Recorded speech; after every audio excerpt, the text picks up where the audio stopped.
Arsenal return to Premier League action this weekend. The Gunners take on Nottingham Forest at Emirates Stadium, a game that we simply, even at this early stage in the season, have to win. What do we need to see from Arsenal if we're going to dispatch of Nottingham Forest this weekend? We'll get into all of that and loads more on today's episode of the Chronicles of a Gooner podcast. Let's get into it. Hey everybody, how are we doing? Happy Thursday. I nearly said Friday. Happy Thursday. Welcome back to the pod. Hope you're all good. Hope you're all having a wonderful week so far. And hopefully, like me, you're really, really excited for the return of Premier League football. I do have to apologize for the lateness today in terms of getting this podcast out to you guys. I had an appointment for one of my kids this morning, which obviously never ran on time because these things never bloody do. And just now, I've been recording a bonus episode of the podcast with a guest that will be out for you guys on Saturday. And it was a really, really interesting conversation I've just had with an investigative journalist, a very renowned investigative journalist who goes by the name of Adrian Goldberg. And he's written a book called Where's the Money Gone? And this book follows the murky money trails that transformed English football from a community institution into a billionaire's playground. He sat down when writing this book and spoke with the likes of David Dein, talked a lot about the formation of the Premier League, David Dein's work at Arsenal, and he covers lots of other topics and just the general state of English football and how it's turned from a kind of English football product to now a global product, and the changes that have happened along the way and what that's meant for some of the clubs involved in the English football pyramid. It's a fascinating conversation. It's a fascinating listen. I really, really enjoyed having the conversation. He tells some excellent stories and provides a very different point of view, I think, to the one that the vast majority hold. And that's what I think makes this a really interesting discussion. As I say, it will be out on Saturday morning. So if you're heading down to the Emirates or you're just trying to kill time before the kickoff, you'll be able to tune into that and yeah, catch up with everything Adrian had to say. I thank him for his time. We're also going to, when we release the pod, leave a link to his book titled Where's the Money Gone? It promises, if it's half as interesting as he was to talk to be a fascinating read. So go over there and check that out when that comes out. Okay, what are we going to do today? We're going to discuss what Arsenal need to show against Nottingham Forest this weekend. On Friday's episode of the pod, I'm going to be joined by TalkSport reporter and huge Nottingham Forest fan, Max Scott. He's very plugged into Nottingham Forest. He's a brilliant broadcaster. I've had the pleasure of working with him on a few occasions now, and he's very kindly given us some of his time. So he'll be on Friday morning's episode to talk a little bit about what we can expect from Ange Postecoglou's Nottingham Forest. Yes, Big Ange is in charge there now, and he'll share with us a little bit of insight into what's happened at Forest over the last few weeks, which kind of sets the scene nicely, I think, for the weekend's game. From an Arsenal perspective, though, what is it that we need to see? I think there's a few things, and I think I'm going to start doing this now moving forward, where we're going to kind of, a lot of people tell me it works, we're going to manifest, what we want to happen. I remember in the lead up to the Leeds game saying, I'd really like Victor Gyökeres to get off the mark, maybe grab a brace or something like that. And lo and behold, he did. And he opened his Arsenal account and we move forward and we progress. And Victor Gyökeres, despite what people have said about him and continue to say about him now, has 2 goals in 3 Premier League games so far. It's a pretty good return, isn't it? So yeah, look, going into this game, I just, first and foremost, I just want to see Arsenal play with a bit more freedom. I just want to see a bit more creativity, a bit more spontaneity in the final third. I want to see Arsenal go out there and express themselves. And although there's an uncertainty around Nottingham Forest right now because they've sacked Nuno Espirito Santo, they've replaced him with Ange Postecoglou, you have to say that generally we've done quite well against Ange Postecoglou's sides. The question I have, and it's probably one more so for Max tomorrow, is does Ange Postecoglou come in and go, this is nowhere near the football I like to play. This is not the style that I want to implement.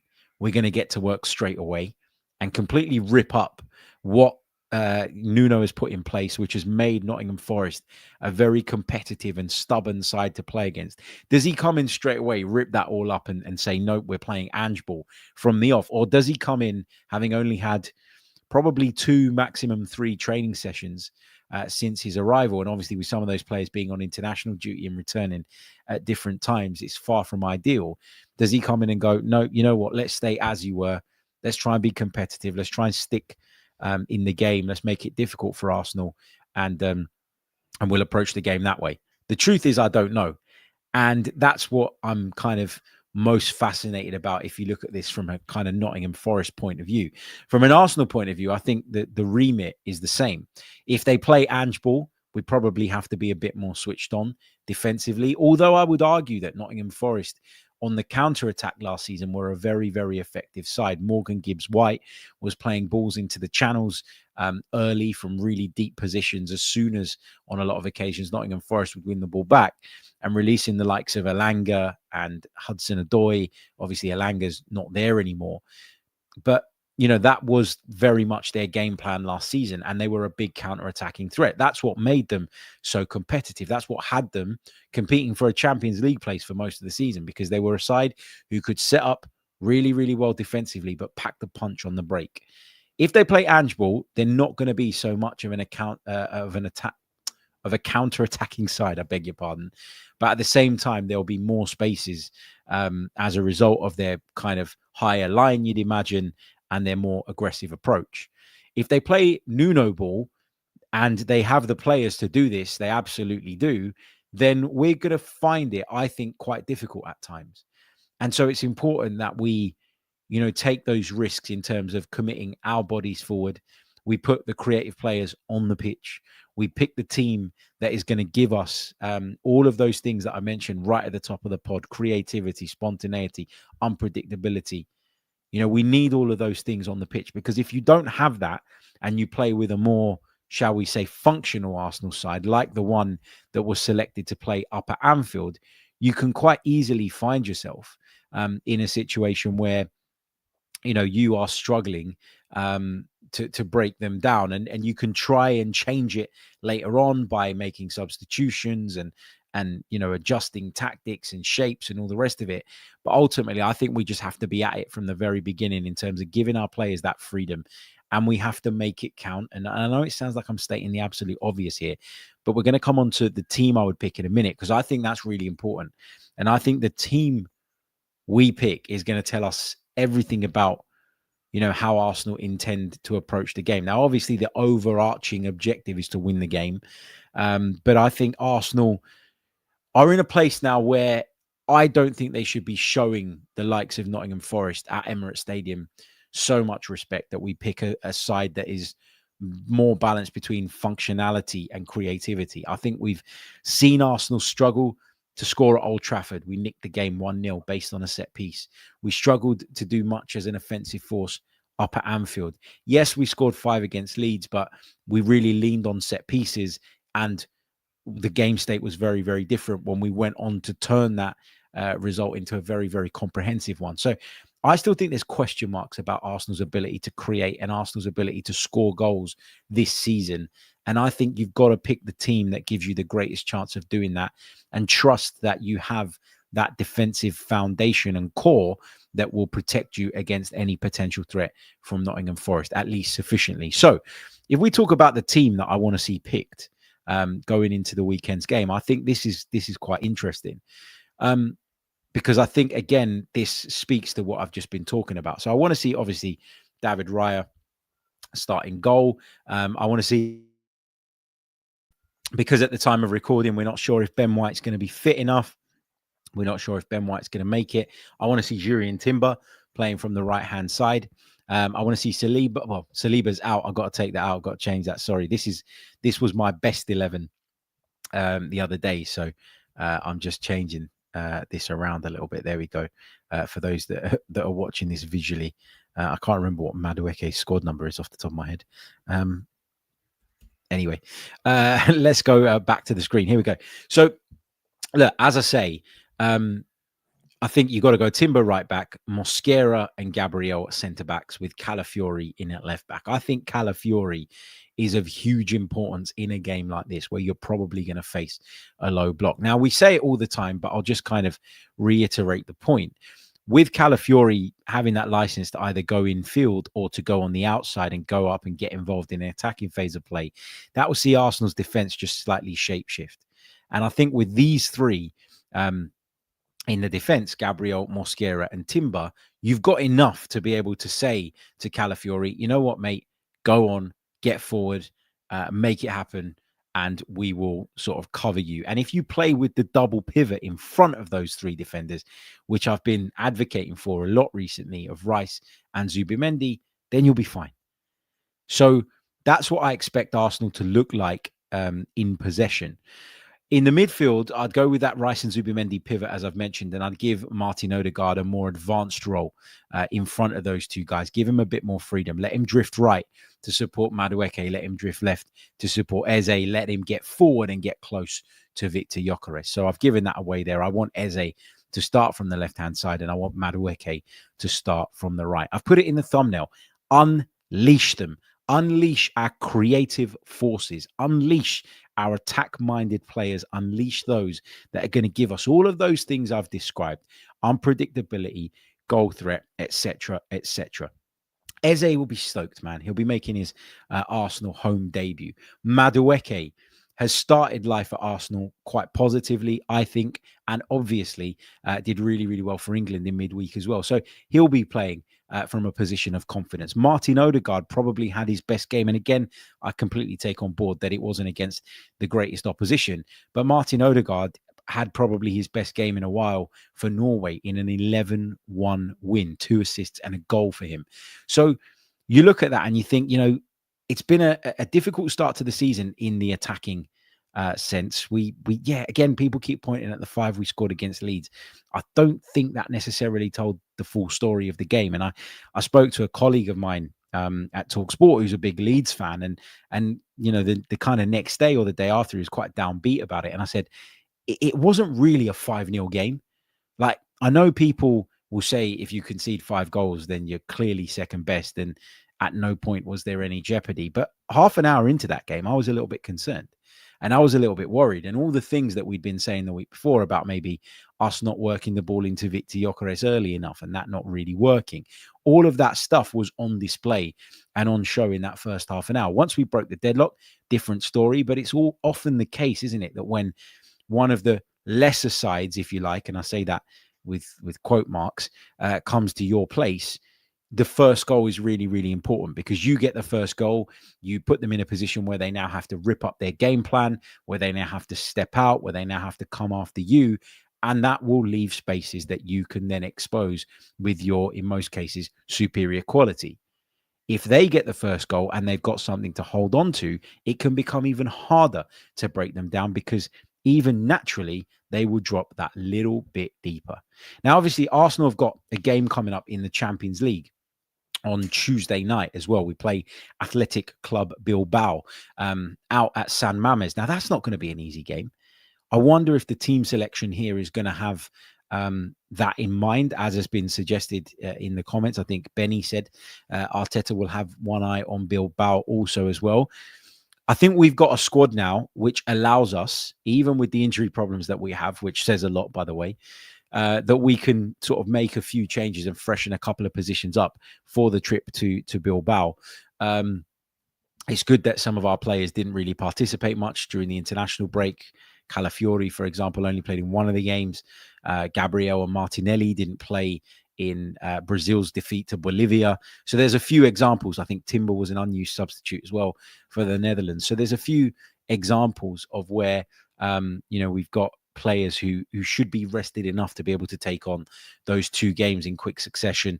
But yeah, I think will he have one eye on that? Maybe. But for me, having lost to Liverpool last weekend, and with Liverpool playing Burnley this weekend, I think it's really, really important that we go out and win the game. And if I were Mikel Arteta, I think I would be trying to resist that temptation of picking a side that is with Bilbao in mind. I don't think you can do that. And I remember having these discussions at various points in recent seasons when we would get to the kind of business end. We'd often discuss, wouldn't we? What do? Do you prioritize the Premier League? Do you prioritize the Champions League? Do you think about the cup game that you've got on the horizon? Like, how do you manage this?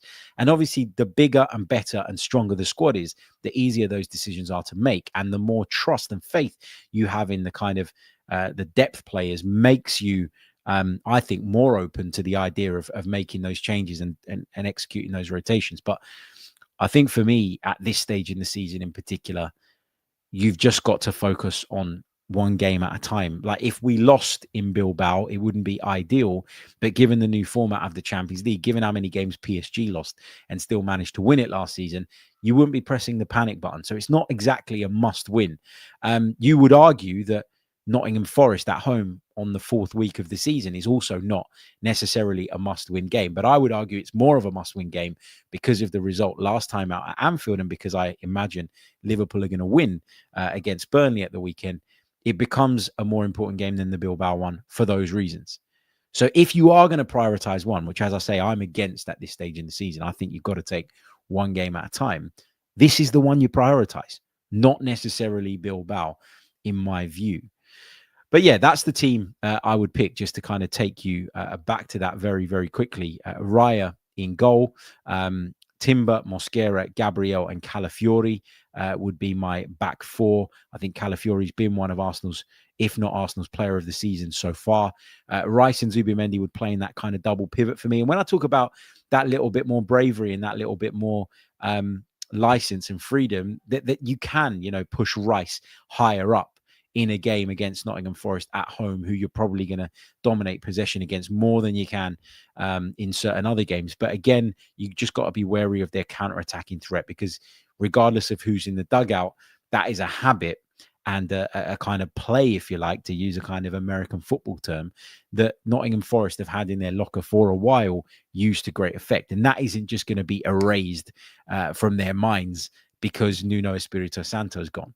That's a characteristic of the players, as well as the manager and the man that was leading them at that point. So what do we need to see from Arsenal? To answer my own question, we need to see all of those things we've just mentioned. Be bold, be brave, be creative, play on the front foot, play with aggression, play with a high intensity. Let Nottingham Forest know from the very off that they're not going to be able to sit back and absorb pressure for the entire duration of the game. Let them know that we're going to come at them like a swarm of angry bees, and we are going to cause them issues from the very off. And if you do that, there will be that kind of conversation ongoing among the Forest players, among the Forest coaching staff, whereby they're saying to one another, we have to step out.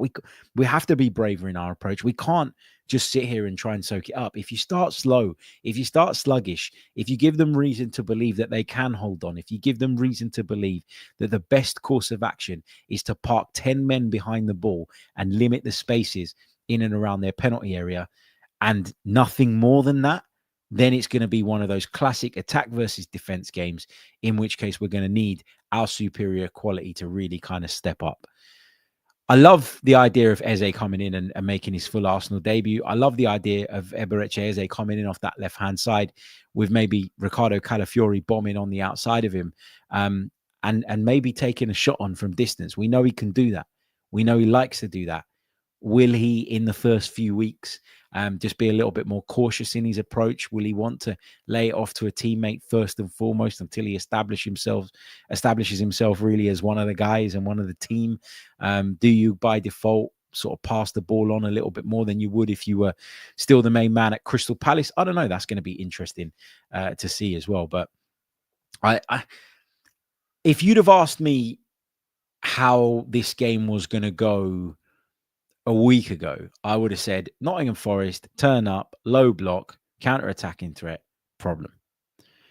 The thing is, though, like the sacking of Nuno and the appointment of Ange, who tactically couldn't be a more different manager in terms of his approach and style, it throws it all up into the air for me. And there is now no predictability as far as I'm concerned when it comes to this fixture. I just don't know what it's going to look like. I just don't know how it's going to go. So rather than worry about what Forest's approach is going to be, I think we need to look at our own. I think we need to discuss our own. I think we need to really kind of hammer home some of the key principles. i.e., the fluidity in our movement, the rotations in our play. And with these players that I'm talking about, with your Ezes and your Odegaards and your Maduekes, those guys can change positions, man. Madueke can come over to the left, no problem. Eze can go out to the right. Eze can swap with Odegaard, even temporarily. You know, Eze can be the one to get close to Victor Gyökeres. Then Odegaard can do it. There can be many, many rotations in this Arsenal side, because for me, it's not about, you know, you look at it and people will say, well, Eze is not really a natural left-sided player. So does that give us the balance that we require? That was a debate I was having with my old man the other day. You know, I picked my sort of Arsenal best 11. For once in his life, he decided to tune in and watch an episode. And he said to me, he called me up straight away. When you get a call from your dad, so my dad calls me pretty much every day, but always at around about the same time. When you get a call at a different time, you know that something's coming. And he called me to tell me that my left side that I picked, Calafiori and then Eze further forward, it lacks pace. And while I don't disagree with that, he also said it lacks balance. And again, I don't totally disagree with that. I think we are going for the kind of like, not the most natural fits in terms of putting, you know, a left centre back by trade in at left back. And then we're putting a more central attacking midfield player onto the left wing and asking him to do a job there. I get why people think it's not the right fit. But for me, what you then have to lean into is the fluidity that it brings you. You then have to lean into the fact that having those players, while it might not be the most natural fit and there will be questions around the balance, it brings you a fluidity and it prioritizes creativity. Now, this has been something that for me, Mikel Arteta has not done enough of during his time as Arsenal boss. There have been times to be defensive and to be pragmatic and to sit behind the ball and to prioritize our defensive solidity over everything else. But there are also times where you need to actually flip it all the other way and say, no, I need to platform my creatives. I need to platform my stars. I need to platform those that carry a genuine goal threat. And if that is at the compromise of some of our shape and some of our defensive solidity, I've got to judge as a manager going into a game like this, how far I can sort of shift the balance. And I'm going to compromise at one end of the pitch to empower my team at the other. And that's the thing that I think Mikel Arteta at times hasn't always got right.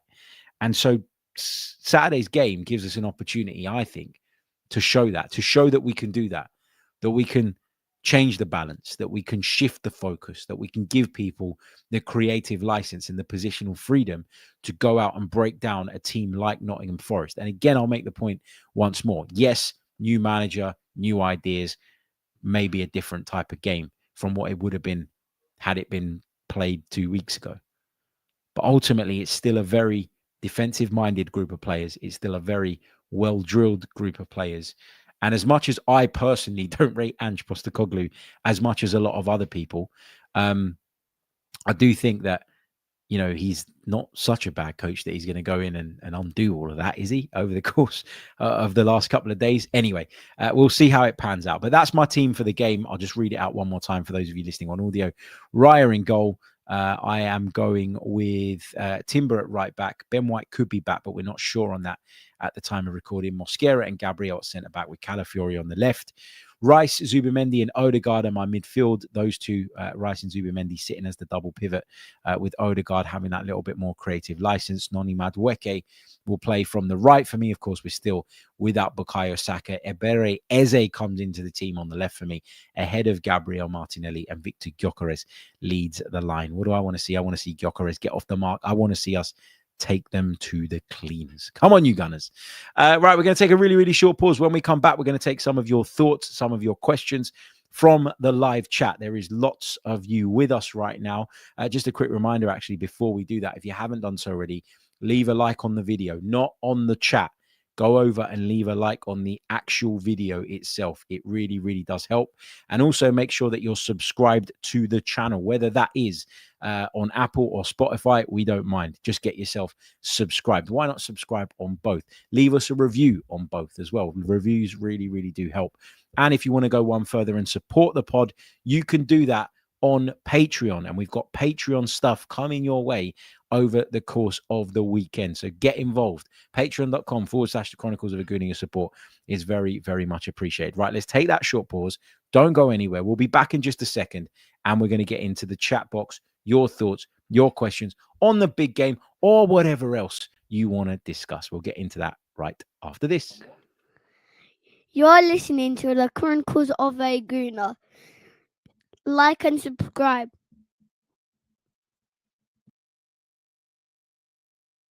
That's right. Like and subscribe. You are listening to the Chronicles of a Gooner podcast with me, Harry Symeou. A quick reminder of what we're going to be bringing you, by the way, over the rest of the week. Tomorrow, we're going to bring you an episode with Nottingham Forest fan and TalkSport reporter Max Scott. We're going to be talking Nottingham Forest ahead of this game. There's been a lot of change there. There's a lot to unpack. So we'll talk to Max on tomorrow's episode. On Saturday, we'll be releasing an episode that I recorded earlier on today, which is a look at a brand new book discussing the ownership models, football finance.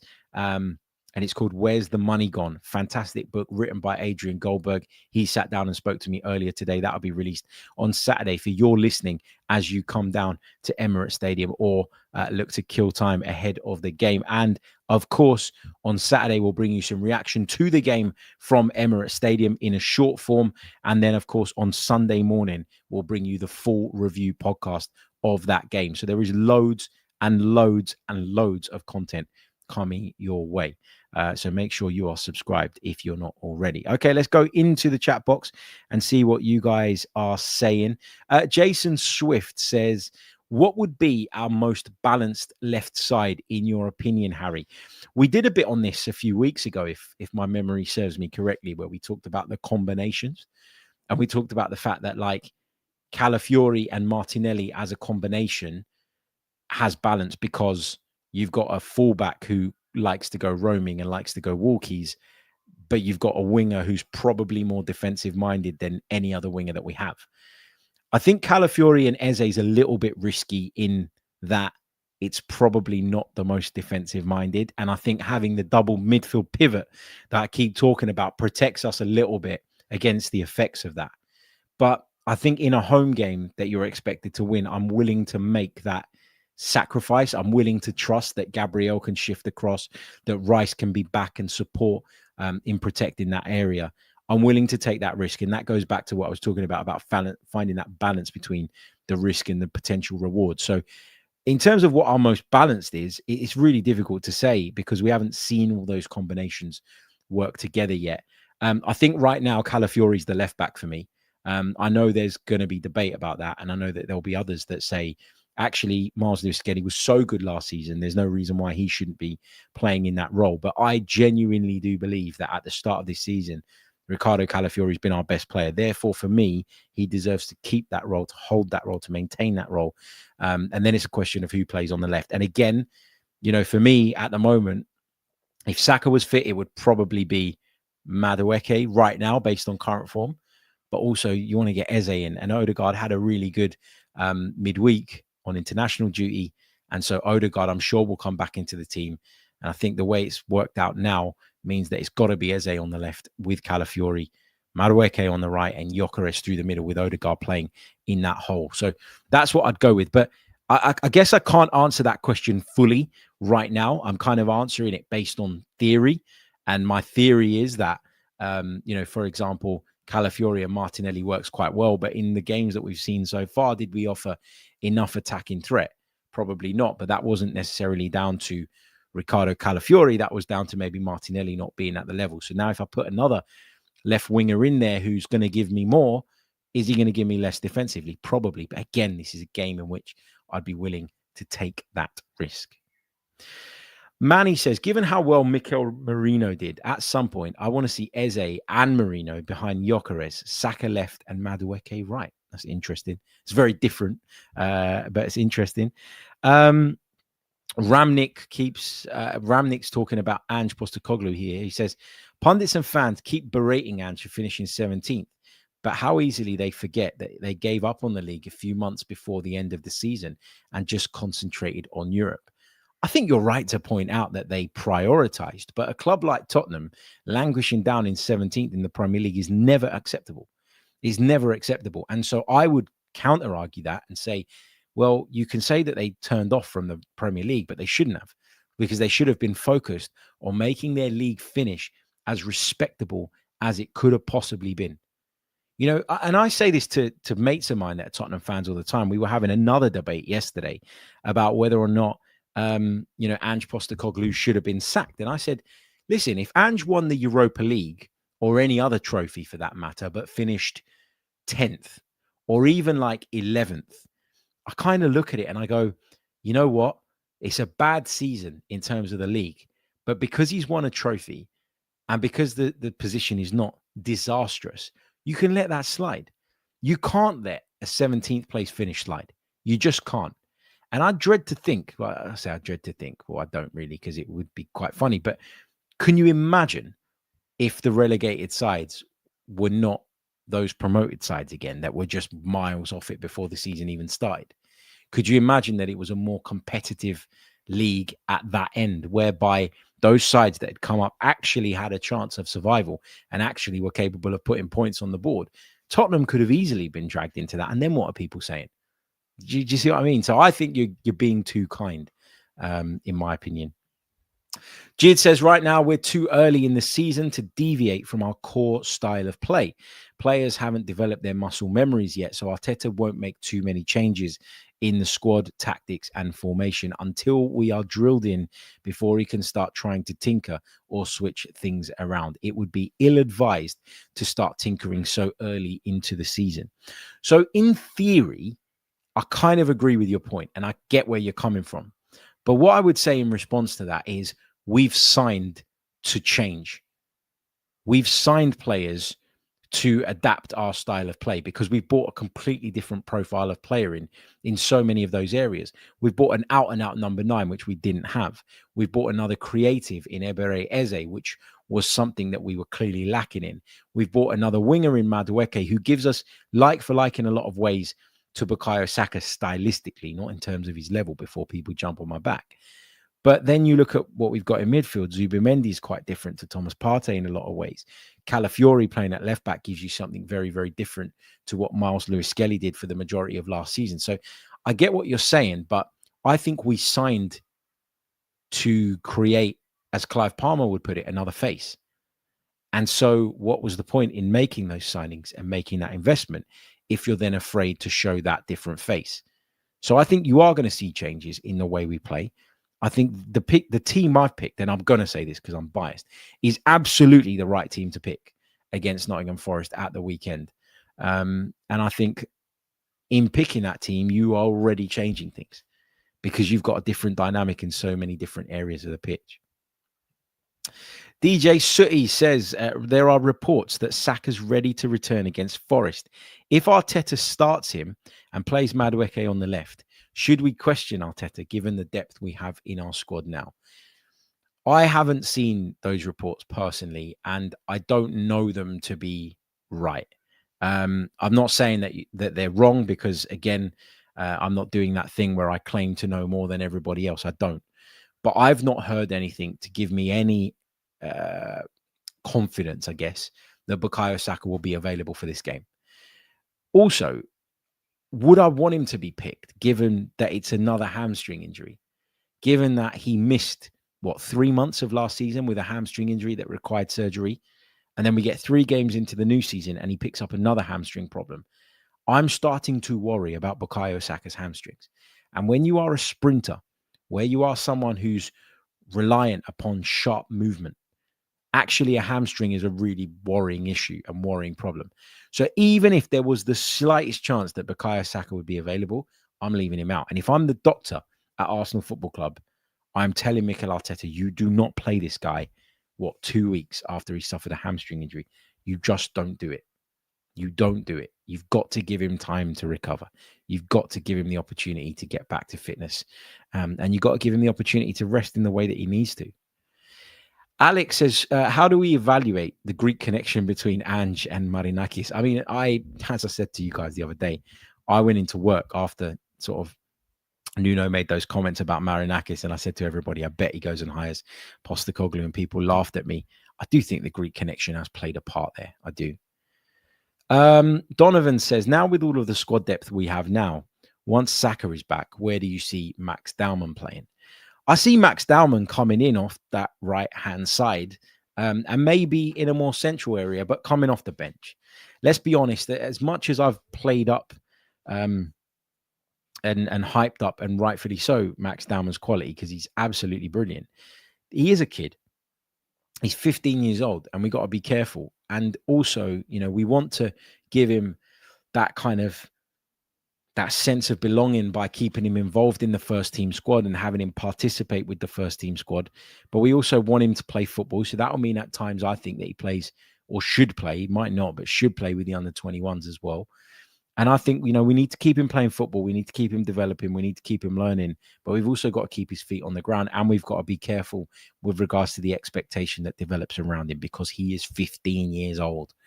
But I see him being sort of put in and out of the team from that right-hand side. I think even though we've got Madueke there now, and you mentioned when Saka comes back, I still think there'll be ample opportunities for him to play. You want to be able to give Saka rest at certain points in time. You want to be able to give Madueke those breaks.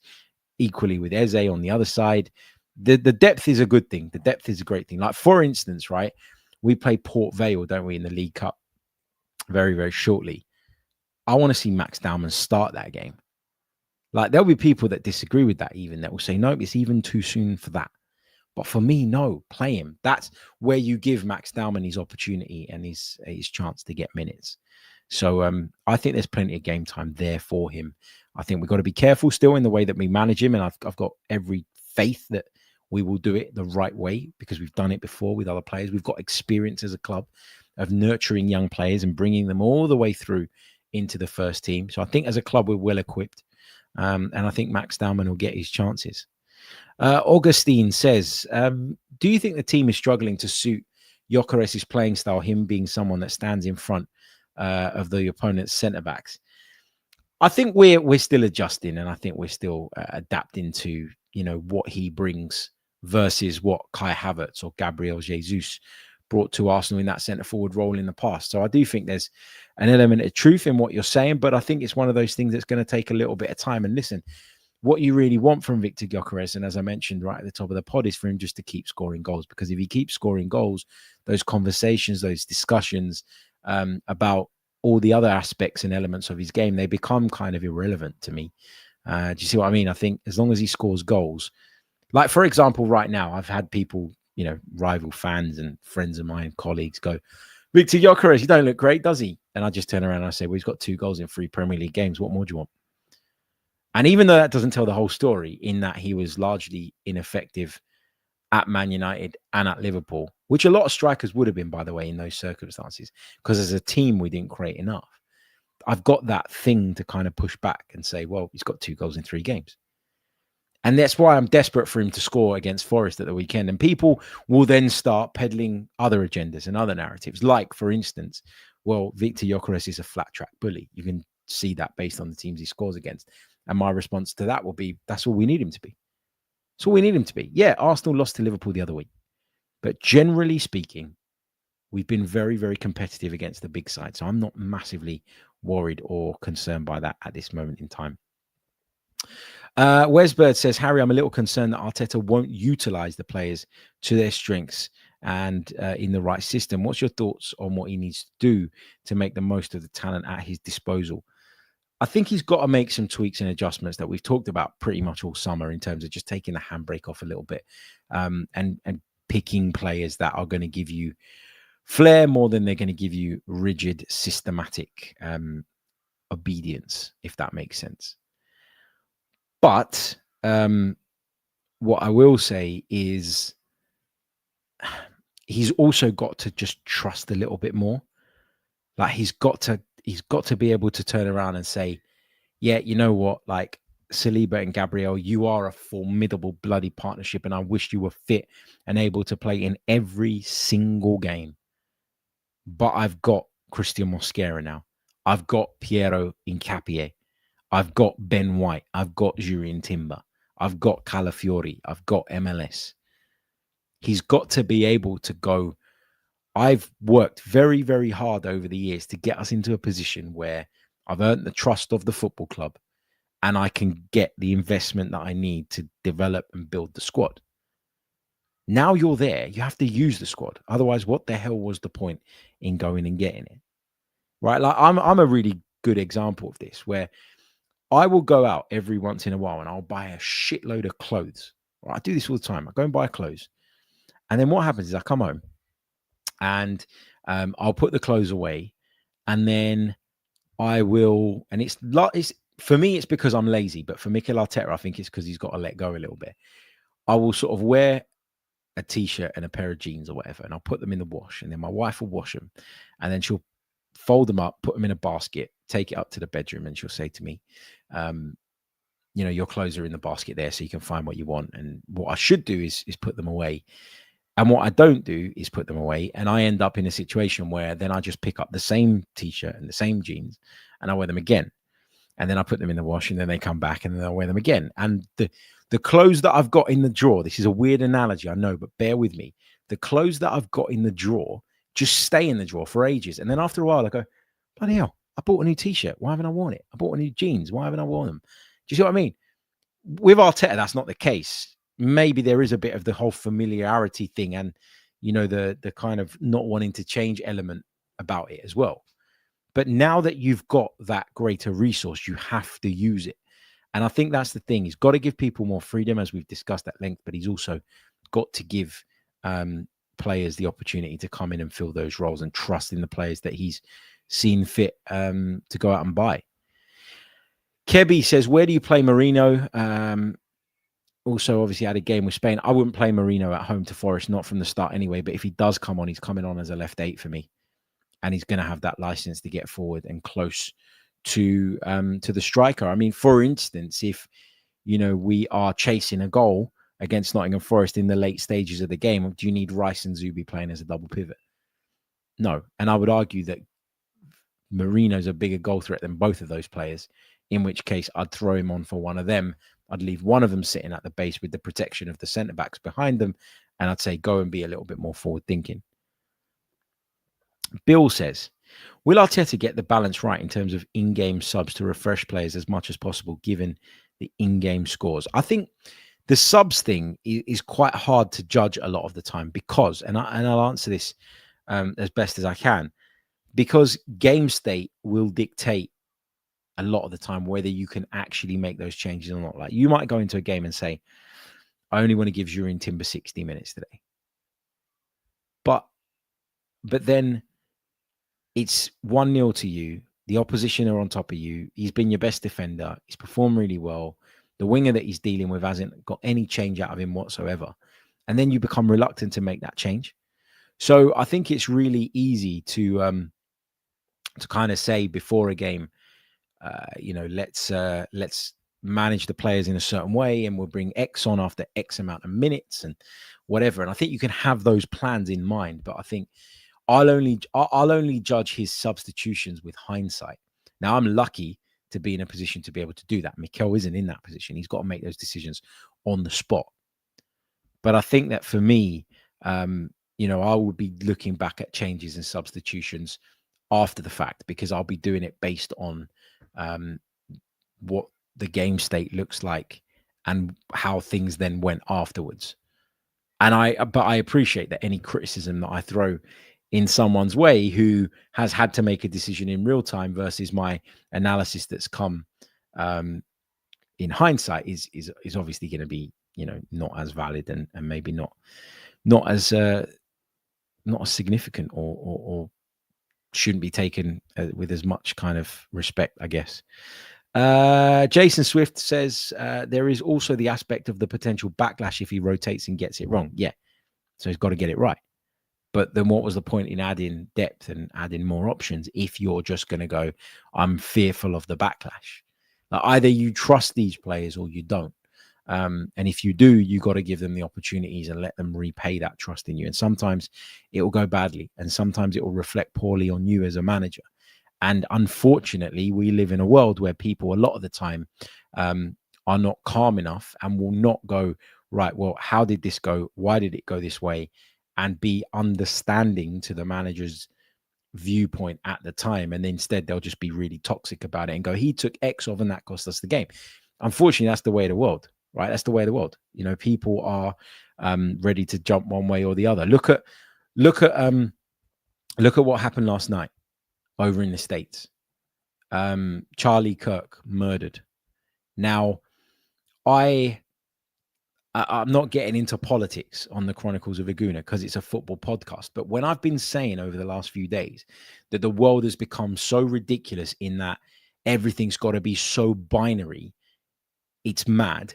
The fallout to that is the clearest example ever that you will get of the way the world has, and I sound like an old man who's lost the plot, the way the world's bloody gone mad.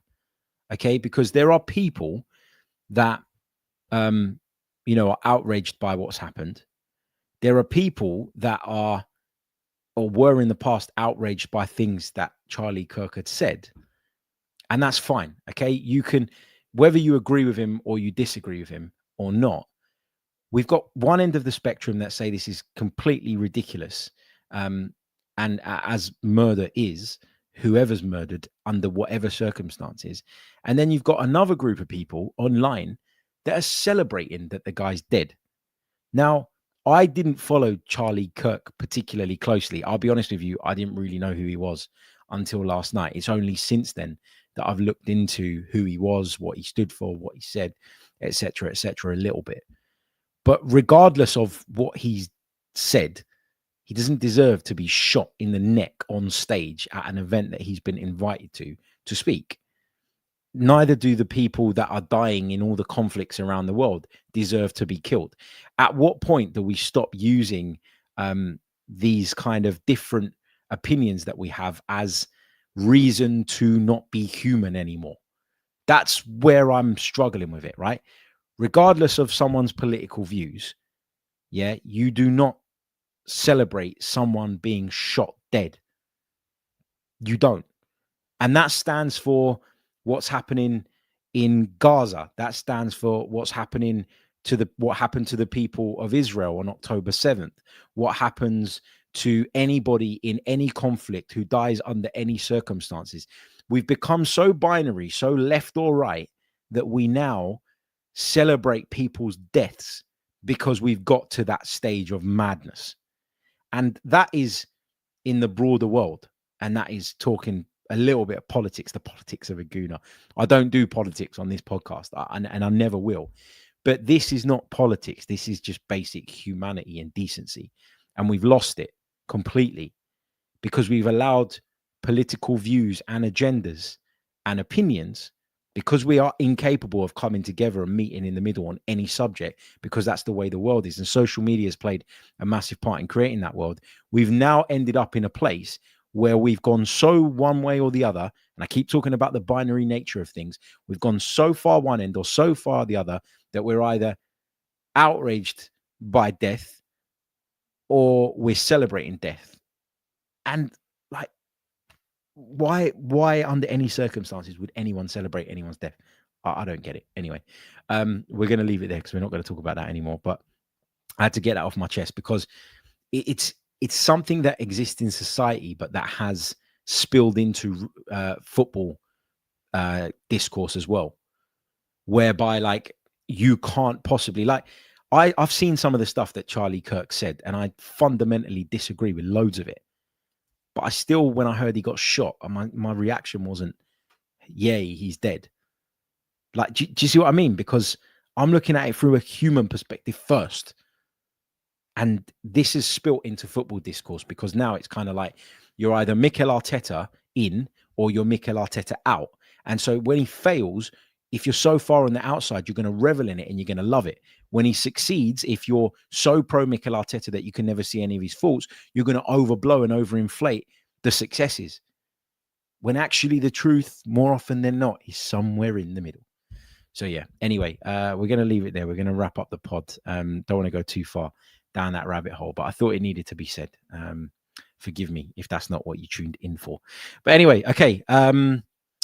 I will catch you all on tomorrow's episode. As I say, we'll be joined by Max Scott. It will be a pre-recorded edition because we're having to record it early in the morning, but because that's just what works with both our schedules. But I promise you, it'll be worth a listen. So make sure you come along, check it out. Will we bring you a Harry Reacts or Simeon Says, whatever we're calling it these days, to discuss these Chelsea charges? We might do, actually. But if we do, it will be later on today because I do want to go off and have a little read about it and understand a little bit more about the subject before we sit and talk about it. But yeah, there's a potential of that coming your way as well. Remember, special episode coming on Saturday morning too. Okay, I will see you all very, very soon. Until the next one, take care of yourselves and have a wonderful day. Up the Arsenal. And remember, creativity, spontaneity, bravery, fluidity. These are the things that we need to see from Arsenal against Nottingham Forest on Saturday. Until then, take care. Goodbye.